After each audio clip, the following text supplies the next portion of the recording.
Hello students, कैसे आप सब। आई होप आप लोग अच्छे होंगे और आप लोगों का स्टडी भी अच्छे तरीके से चल रहा होगा। तो फ्रेंड्स, आज हम लोग क्लास 10th के बायोलॉजी जैव क्रम का दूसरा चैप्टर यानी श्वसन का वस्तुनिष्ठ प्रश्न करने वाले हैं। अगर आप हमारे चैनल पर नए आए हैं तो चैनल को कर लीजिए सब्सक्राइब। चलिए करते हैं आज के सेशन का स्टार्ट। तो फ्रेंड्स, चलिए पहले क्वेश्चन का राइट आंसर दीजिए आप लोग। अगर क्वेश्चन का आंसर पता है तो आप लोग कमेंट बॉक्स में लिखना नहीं भूलिएगा, ठीक है। चलिए करते हैं आज इस क्वेश्चन का राइट आंसर दें आप लोग। क्वेश्चन पूछा जा रहा है, तिलचट्टा का श्वसन अंग जो है, बहुत ही इजी क्वेश्चन है। तिलचट्टा का श्वसन अंग है तो इसका करेक्ट आंसर क्या होगा? तो ऑप्शन नंबर डी हो जाएगा, ठीक है। ट्रेकिया इसका करेक्ट आंसर होगा, ठीक है। तिलचट्टा का जो श्वसन अंग होता है वह होता है ट्रेकिया। और गिल्स किसका होता है? मछली का होता है। याद रखिएगा, गिल्स किसका होता है? मछली का होता है। और में जितने भी मेमेलिया वर्ग हैं उसमें क्या होता है? फेफड़ा श्वसन अंग होता है, ठीक है। याद रखिएगा, हम लोगों में भी क्या होता है? ये फेफड़ा ही होता है। चलिए अगले प्रश्न का राइट आंसर दीजिए। अगला प्रश्न क्या पूछा जा रहा है आप लोगों से पूछा जा रहा है, ऊर्जा का निर्माण हमारे शरीर में कहाँ होता है? बहुत ही अच्छा क्वेश्चन है। क्या पूछा जा रहा है? ऊर्जा का निर्माण जो होता है हमारे शरीर में यहाँ होता है, यानी कहाँ? किडनी में या यकृत में या अमाशय या अग्नाशय? क्या होगा राइट आंसर? तो इसका करेक्ट आंसर होगा ऑप्शन नंबर बी, ठीक है। यकृत में हमारे शरीर में जो है यूरिया का निर्माण होता है। कहाँ पे होता है? यकृत में होता है, ठीक है। याद रखिएगा। चलिए इस क्वेश्चन का राइट आंसर दीजिए आप लोग। अगला क्वेश्चन पूछा जा रहा है कि किण्वन क्रिया हमारे शरीर में जो किण्वन क्रिया जिसके फलस्वरूप कितने एटीपी का निर्माण होता है? किण्वन क्रिया के दौरान जो है कितने एटीपी का निर्माण होता है? याद रखिएगा, इसका जो करेक्ट आंसर होगा ऑप्शन नंबर सी होगा, यानी 2, ठीक है। किण्वन क्रिया के दौरान सिर्फ जो 2 एटीपी का निर्माण होता है। चलिए इस क्वेश्चन का राइट आंसर दीजिए। क्वेश्चन पूछा जा रहा है, अवायवीय श्वसन कोशिका के किस भाग में होती है? बहुत ही अच्छा क्वेश्चन है। अवायवीय श्वसन कोशिका के किस भाग में होती है? तो याद रखिएगा, इसका जो करेक्ट आंसर होगा ऑप्शन नंबर बी होगा, ठीक है। कोशिका द्रव्य में होती है। अवायवीय श्वसन कहाँ होती है? कोशिका द्रव्य में होती है, ठीक है। चलिए इस क्वेश्चन का राइट आंसर दीजिए। ईस्ट में ऑक्सीजन की अनुपस्थिति में पायरुवेट से बनता है। ईस्ट में जो है क्या बनता है ऑक्सीजन की अनुपस्थिति में? तो याद रखिएगा, इसका जो करेक्ट आंसर होगा ऑप्शन नंबर सी होगा। इथेनॉल प्लस जो है कार्बन डाइऑक्साइड का निर्माण होता है, ठीक है। याद रखिएगा। चलिए इस क्वेश्चन का राइट आंसर दीजिए। अगला क्वेश्चन पूछा जा रहा है कि निश्वास द्वारा ली गई वायु में होती है। निश्वास द्वारा ली गई वायु में क्या होती है? तो ऑप्शन ए में है CO2, ऑप्शन बी में है नाइट्रोजन गैस, ऑप्शन सी में है ऑक्सीजन गैस। क्या होगा राइट आंसर? तो याद रखिएगा, निश्वास द्वारा वायु में ली गई वायु में होती है CO2 गैस, ठीक है। CO2 गैस होती है। और अंतः श्वसन में क्या होता है? तो वो होता है ऑक्सीजन। अंतः श्वसन में ऑक्सीजन होता है और निश्वास में क्या होता है? CO2 गैस होती है, ठीक है। याद रखिएगा। चलिए इस क्वेश्चन का राइट आंसर दीजिए आप लोग। क्वेश्चन पूछा जा रहा है, क्रेब्स चक्र की क्रिया जो है किस के अंदर संपन्न होती है? ये क्रेब्स चक्र की जो प्रक्रिया होती है कहाँ संपन्न होती है? ऑप्शन ए में है माइटोकॉन्ड्रिया, ऑप्शन बी में है कोशिका द्रव्य, ऑप्शन सी में फेफड़ा, ऑप्शन डी में है गुर्दा। तो याद रखिएगा, इसका करेक्ट आंसर होगा ऑप्शन नंबर ए, ठीक है। क्रेब्स चक्र की क्रिया कहाँ संपन्न होती है? वो होती है माइटोकॉन्ड्रिया में, ठीक है। ग्लाइकोलिसिस का प्रक्रिया जो संपन्न होती है कोशिका द्रव्य में। ग्लाइकोलिसिस पूछेगा तब कोशिका द्रव्य हो जाएगा।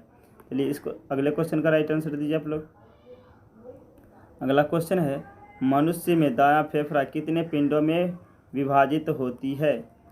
मनुष्य में जो है दायां फेफड़ा कितने पिंडों में विभाजित होती है? तो इसका सीधा सीधा याद रखिएगा, इसका करेक्ट आंसर होगा ऑप्शन नंबर सी, ठीक है। ऑप्शन नंबर सी, यानी 2 जो होती है विभाजित होती है। हम लोगों को पता है कि हमारे फेफड़े जो होते हैं 2 भागों में बटे, दायां वाला जो होता है 2 भागे में बटे होते हैं और जो है बायां वाला होता है वो 3 भागों में बटा होता है, ठीक है। अगर बायां वाला भाग पूछे तो वो होती है 3, ठीक है। याद रखिएगा। चलिए अगले प्रश्न का राइट आंसर दीजिए। अगला प्रश्न पूछा जा रहा है, केंचुआ जो होती है उसका श्वसन अंग है। ऑप्शन ए में है त्वचा, ऑप्शन बी में है गिल्स, ऑप्शन सी में है श्वासनली, ऑप्शन डी में है फेफड़ा। क्या होगा राइट आंसर? तो याद रखिएगा, इसका जो करेक्ट आंसर होगा ऑप्शन नंबर ए होगा। केंचुआ का जो श्वसन अंग होता है वह जो होती है त्वचा ही होता है और उसी के द्वारा ये श्वसन ग्रहण करते हैं, ठीक है। अगले क्वेश्चन का राइट आंसर दीजिए। अगला क्वेश्चन है, मेढक का श्वसन अंग है। मेढक का श्वसन अंग कहाँ क्या होता है, तो याद रखिएगा इसका सीधा सीधा आंसर तो ऑप्शन नंबर बी जो होगा सही हो जाएगा। ठीक है, ऑप्शन नंबर बी जो है सही होगा। अगर आप लोगों से पक्षी के बारे में पूछे तब इसका क्या आंसर होगा। अगर पक्षी का श्वसन अंग क्या होगा तो वो फेफड़ा ही होता है। अगला क्वेश्चन का राइट आंसर दीजिए आप लोगों से पूछा जा रहा है कि सामान्य श्वसन क्रिया के प्रति समय श्वास एवं अंतःश्वास, प्रति श्वास एवं अंतःश्वास निश्वास वायु का आयतन कितना होता है। हम लोग जो श्वसन ग्रहण करते हैं, लेते हैं और छोड़ते हैं, अंतःश्वासन और निश्वासन का जो उसका आयतन होता है लगभग में कितना होता है, तो याद रखिए इसका जो करेक्ट आंसर होगा ऑप्शन नंबर तो जो होता है ऑप्शन नंबर 1 सही हो जाएगा, यानी 500 मिलीलीटर होती है। ठीक है, याद रखिएगा। चलिए अगले प्रश्न का राइट आंसर दीजिए। अगला प्रश्न पूछा जा रहा है कि जीवों के शरीर में ऊर्जा का उत्पादन जो है किस क्रिया द्वारा होती है। बहुत ही अच्छा क्वेश्चन है। जीवों के शरीर में जो है ऊर्जा का उत्पादन किस क्रिया द्वारा होता है, तो इसका याद रखिएगा इसका जो करेक्ट आंसर होगा ऑप्शन नंबर डी होगा। ठीक है, जिसके द्वारा जीवों में है ऊर्जा का उत्पादन होता है। चलिए इस क्वेश्चन का राइट आंसर दीजिए। अगला क्वेश्चन है जीवों के शरीर में जो ऊर्जा का उत्पादन किस क्रिया, अच्छा इसका जो अभी आप लोग को आंसर बता दिए इसका जो राइट आंसर होगा ऑप्शन नंबर डी होगा। ठीक है, ये क्वेश्चन 2 बार आ गया था। चलिए इस क्वेश्चन का अगले क्वेश्चन का राइट आंसर दीजिए। बहुत ज़्यादा चलने या दौड़ने से हमारी मांसपेशियों में क्रैम्प या तकलीफ़ क्यों होती है। बहुत ज़्यादा चलने पर हमारे शरीर में क्रैम्प या तकलीफ़ होने लगती है, क्यों? क्योंकि इसका राइट आंसर हो जाएगा ऑप्शन नंबर डी। ठीक है, हम जब चलते हैं, ज़्यादा दौड़ते हैं तो लैक्टिक अम्ल का संचयन हो जाता है, जिसके कारण से हमारी मांसपेशियों में दर्द होने लगती है। ठीक है, अगले क्वेश्चन का राइट आंसर दीजिए। अगला क्वेश्चन पूछा जा रहा है मनुष्य में ट्रेकिया की लंबाई लगभग में कितनी होती है। बहुत ही अच्छा क्वेश्चन है। मनुष्य में ट्रेकिया की लंबाई जो है लगभग में कितनी होती है, तो याद रखिएगा इसका सीधा क्वेश्चन का राइट आंसर है, याद रखिएगा 11 सेंटीमीटर जो है करेक्ट आंसर होगा। ठीक है, चलिए अगले प्रश्न का राइट आंसर दीजिए।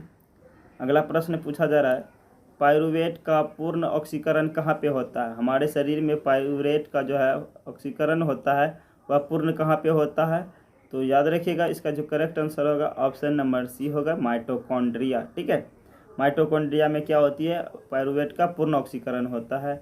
और जो होता है अवायवीय श्वसन के दौरान कोशिका में होती है, जिससे 2 ही एटीपी का निर्माण होता है और यहाँ पे 36 एटीपी का निर्माण होता है। और जो हमारे शरीर में टोटल एटीपी का जो निर्माण होता है इसमें 2 होती है और इसमें 36 होती है, तो दोनों मिलाकर 38 एटीपी का निर्माण होता है टोटल। चलिए इस क्वेश्चन का राइट आंसर दीजिए।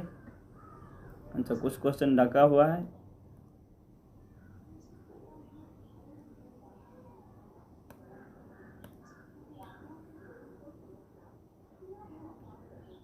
तो चलिए इस क्वेश्चन का राइट आंसर दीजिए आप लोग। पूछा जा रहा है निम्न में से किस जंतु में श्वसन गैसों का आदान प्रदान रक्त एवं जल के बीच विसरण क्रिया द्वारा होती है। विसरण क्रिया द्वारा रक्त में जो है गैसों का आदान प्रदान किस में होता है, तो याद रखिएगा इसका जो करेक्ट आंसर होगा ऑप्शन नंबर सी होगा, मछली में। ठीक है, मछली जो है इसका करेक्ट आंसर होगा। चलिए अगले प्रश्न को देखते हैं। अगला प्रश्न है निम्नलिखित में से किसे कोशिकीय ईंधन भी कहा जाता है। किसे हम लोग कोशिकीय ईंधन के नाम से जानते हैं, तो याद रखिएगा अब पहले ऑप्शन को देखिए। ऑप्शन ए में है ग्लूकोज, ऑप्शन बी में है सुक्रोज, ऑप्शन सी में एटीपी, ऑप्शन डी में पाइरूवेट। तो याद रखिएगा इसका सीधा राइट आंसर याद रखिएगा ग्लूकोज। ठीक है, कोशिकीय ईंधन कौन है हमारे शरीर में, ग्लूकोज है। ठीक है, चलिए अगले प्रश्न का राइट आंसर दीजिए। अगला प्रश्न है बैक्टीरिया में श्वसन अंग है, यानी कि बैक्टीरिया में जो श्वसन क्रिया होती है कहाँ पे होती है। हम लोगों में जैसे पता है कि हमारे शरीर में फेफड़े में श्वसन क्रिया होती है। ठीक है, तो बैक्टीरिया में कहाँ होती है, तो ऑप्शन ए में है एपिसोम, ऑप्शन बी में है मीजोसोम, ऑप्शन सी में है माइक्रोसोम, ऑप्शन डी में है राइबोसोम। तो इसका करेक्ट आंसर होगा ऑप्शन नंबर बी। ठीक है, मीसोसोम। बैक्टीरिया में प्रत्येक बैक्टीरिया में इस तरीके से बैक्टीरिया का चित्र होता है और यहाँ जो है इस तरीके से कुछ एपिसोम जैसी संरचना होती है प्रत्येक बैक्टीरिया में, जहाँ पे क्या होती है यही है एपिसोम की संरचना, जहाँ पे क्या होती है, श्वसन होती है, ठीक है, बैक्टीरिया में। चलिए ये थे हमारे आज के लास्ट प्रश्न। आई होप आप लोग को क्लास अच्छा लगा होगा। अगर क्लास अच्छा लगे तो आप लोग चैनल को सब्सक्राइब जरूर कीजिएगा। कमेंट्स में क्लास कैसा लगा आप लोग कमेंट्स ज़रूर कीजिएगा। चलिए मिलते हैं अगले सेशन में, तब तक के लिए बाय बाय, टेक केयर।